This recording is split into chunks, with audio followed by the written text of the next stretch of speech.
Thank you for watching Why I Killed You TV. Make sure to go ahead and subscribe, like, comment, and share this particular video and this particular YouTube channel. I would greatly appreciate it. We're going to be talking about the case of Kimberly Hricko and Stephen Hricko. We're going to talk about this case. So Kim was a 33-year-old surgical technician, and she was also a soccer mom out of Laurel, Maryland. She was married to Steve. Steve was 35 years old. He was a sales manager. Like I said, he was Kim's husband. They've been married since 1989, and they had one daughter together. So this incident happened at the Harbortown Golf Resort near St. Michael's on Maryland's eastern shore. That's where everything went down. So let's talk about the timeline. On February the 13th, 1998, which was a Friday, Kim took the day off, went to the liquor store in Laurel, and bought some backwoods cigars and some Budweiser beer. Okay, this is very important because these particular items were found on the scene, and this is further proof that Kim purchased these particular items. So on February the 14th, which was the day after she went to the liquor store, and we all know February the 14th was Valentine's Day, 1998. This is a Saturday. Kim and Steve drove to Harbortown Resort for a special weekend getaway. Basically, in a nutshell, their marriage was on the rocks and they were trying to rekindle some things. So on the early hours of February the 15th, 1998, which is the day after Valentine's Day, roughly at 1 a.m., inside of their cottage, Kim gave Steve an injection of succinylcholine, which is a paralytic, and it will paralyze you and eventually stop you from breathing. The drug breaks down very quickly in the body, and sometimes it's often hard to trace. So where would a soccer mom get this type of medication? Okay, minutes later, after Stephen was dead, Kim spread beer bottles in men's magazines and cigars, the very cigars that she purchased at the liquor store, around the room, and then she poured a fire starter liquid and lit the bed on fire. She wanted everything to look like Stephen had passed out while smoking and started a fire accidentally. That was her plan. At 1:30 a.m., Kim ran outside screaming for help and said, "My husband is inside." Hotel staff broke in and found Stephen already dead. February the 15th, 1998, that morning, Dr. David Fowler, Maryland's chief medical examiner, began the autopsy, and he found no smoke in Stephen's lungs and no carbon monoxide in the blood, proving Steve was already dead before the fire. This turned an accidental situation into a murder case very, very quickly. Typically here in Maryland, the autopsy is performed within 24 hours.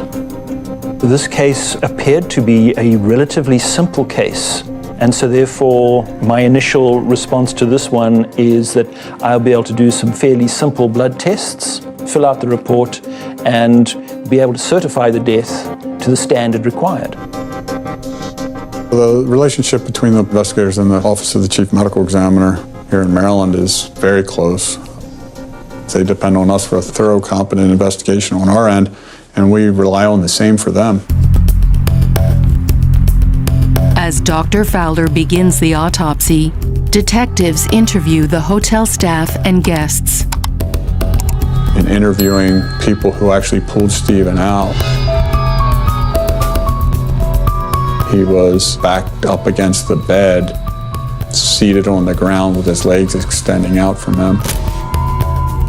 And part of the bed was burned, and his upper torso was burned, but his lower body was not burned. So the first thing that we do is look at the circumstances in which the body was found. There was a significant amount of charring over the upper portion of his body. When you talk about charring, you're talking about 4th degree, which is something most people don't see in living human beings. Typically we talk about 1st degree, which is reddening of the skin, 2nd degree, which is blistering, 3rd degree, which is the skin beginning to peel off, and then 4th degree when you have charring. So he had all of those. In a body that's been badly burned, The challenge is on the initial external examination. You're not really sure what you're looking at. You have no idea, oftentimes, if there are injuries on the outside of the body. And if you're not careful and don't have a heightened level of suspicion, you may miss those injuries initially. Investigators need to find out more about what really happened to Stephen. They start by questioning his wife. Kimberly said that their marriage was struggling. She said they came down to Harbortown to try to salvage their marriage. Kim tells investigators that her husband had been drinking heavily that night. Where she said they got back to the room, that he wanted to have sex, that this was supposed to be a no-sex weekend where they would just talk and communicate. They got in an argument. Kimberly got mad, and she left. Kim stormed out and drove off into the cold, dark night. And when she came back to the room, she went to open the door and she noticed smoke. So she ran to the front desk. They called the local fire department and went back to the room, pulled Stephen out, and he was dead. So, between March and April of 1998, detectives learned that Kim was having an affair with a Marine named Brad Winkler. Detective Gamble and I went to visit Brad Winkler. He confirmed what we already knew, that there was a relationship, an affair. But Brad said he wasn't in this for some long-lasting relationship. This was strictly a sexual relationship for him, a relationship of convenience, if you will. And that became very clear very quickly. And we asked for his alibi. He was on assignment in South Carolina that weekend. He was not around. And then we were able to corroborate his alibis, where he is at specific times. And we were able to eliminate him pretty quickly. And that she had asked her co-worker, Kim Burgess, about how you go about killing your husband. So now Kim is getting really bold, okay? There's your motive. You got a new boyfriend. That's why you killed your husband. January the 15th, 1999, a Talbot County jury found Kim guilty of first-degree murder and first-degree arson. March the 19th, 1999, the judge sentenced her to life in prison plus 30 years. The arson time runs at the same time as the life term. She is still locked up to this very day at the Maryland Correctional Institution for Women. So why would Kim do this? What would her reason behind doing this be? The whole thing is she was selfish. First of all, she knew she was due to inherit $400,000 from Steve's life insurance policy if he was dead. And so he was dead, okay? Secondly, she was having an affair, and she was dreaming about getting on with her new life with her new boyfriend, Brad, okay? And then finally, she knew that if she tried to get a divorce, guys, that was going to be very time-consuming and cost a lot of money. So she decided, hey, I'll just go ahead and kill my husband, okay? But detectives proved foul play time and time again. Steve had no smoke in his lungs, no carbon monoxide in his blood, and this was a sure indication that he was already dead before the fire even got started. Also, a price sticker on the cigars that she purchased from the store. These people remembered her buying those cigars the day before. So that's another nail in her coffin. Also, there was a secret phone call between her and a co-worker. And the co-worker pretty much was giving her advice concerning a paralytic called succinylcholine, and this was supposed to be some good advice. If you're trying to kill your husband, you might want to think about this particular drug, and that's what she used. Police also found fresh life insurance policy papers in the house, signed just months earlier before all of this happened. After Kim was convicted, She appealed her case several times, but it failed several times. TV shows like Snap, Forensic Files, Secrets of the Morgue have kept this story alive, so people still talk about this online to this very day. As of May of 2025, Kim is 59 years old, and she remains in prison serving a life sentence. The big lesson here is even the smartest plan can fall apart when investigators look closely. Tiny details such as a smoke test, store stickers, and one careless phone call were enough to expose the truth about what Kim did to Steve. It was clear to us that Kimberly had committed this crime.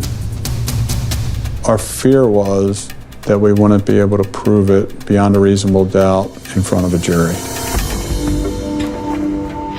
Kimberly Hricko's murder trial begins in January 1999. Dr. Fowler explains his theory of Stephen's murder to the jury. Succinylcholine breaks down in the human body very, very rapidly, within a few minutes, into two substances which are naturally occurring within the body. You have enzymes in your bloodstream that have the ability to break this molecule up and destroy it. It only acts for 4 to 8 minutes in most circumstances. So we can't tell when we look at a person whether or not the substances that we've found came from an injection or whether they're just normally occurring.